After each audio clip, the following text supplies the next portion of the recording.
ಯಾರು ಹೆಸರು ನಾಗೇಂದ್ರ ಅವ್ರದ್ದು ದುಡ್ಡು ಹೋಗಿರೋದಲ್ಲಿಗೆ ರಾಹುಲ್ ಗಾಂಧಿ ಮನೆಗೆ ಎಲ್ಲಿಗೆ ರಾಹುಲ್ ಗಾಂಧಿ ಮನೆ ದುಡ್ಡು ಹೋಗಿದೆ. ಅದಕ್ಕೋಸ್ಕರ ಮತ್ತೊಮ್ಮೆ ನೀವು ಅವ್ರನ್ನ ಭ್ರಷ್ಟರನ್ನ ನೀವು ಸಚಿವ ಸಂಪುಟ ತೆಗೆದುಕೊಂಡಿದ್ದೀರಿ. ಈ ಸಂದರ್ಭದಲ್ಲಿ ನಾನು ಆಗ್ರಹ ಮಾಡ್ತಾ ಇದ್ದೀನಿ, ತಕ್ಷಣ ನಾಗೇಂದ್ರ ರಾಜೀನಾಮೆ ಕಳಿಸ್ಕೊಡುವಂತ ಕೆಲಸ ಈ ಸರ್ಕಾರ ಮಾಡಬೇಕು. ನಿಮ್ಮ ಕಾರಣದಿಂದ ಒಂದು ಜೀವ ಬಲಿಯಾದ ಒಂದು ಕುಟ ನಾವೆಲ್ಲ ಕೂಡ ಇಲ್ಲಿವರೆಗೆ ಶಾಂತಿಯುತ ಪ್ರತಿಭಟನೆ ಮಾಡಿದ್ದೇವೆ. ಇನ್ನು ಮುಂದೆ ನಾವು ಕರೆ ಕೊಡ್ತಿದ್ರೆ ನಾವೆಲ್ಲ ಕಾಂಗ್ರೆಸ್ ಧಿಕ್ಕಾರ.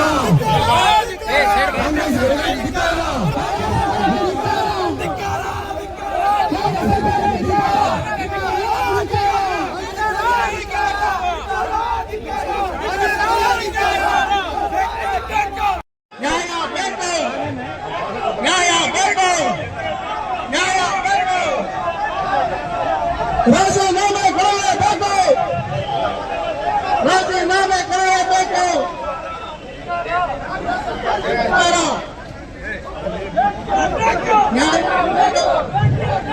ನ್ಯಾಯ ಬೇಕು, ನ್ಯಾಯ ಬೇಕು.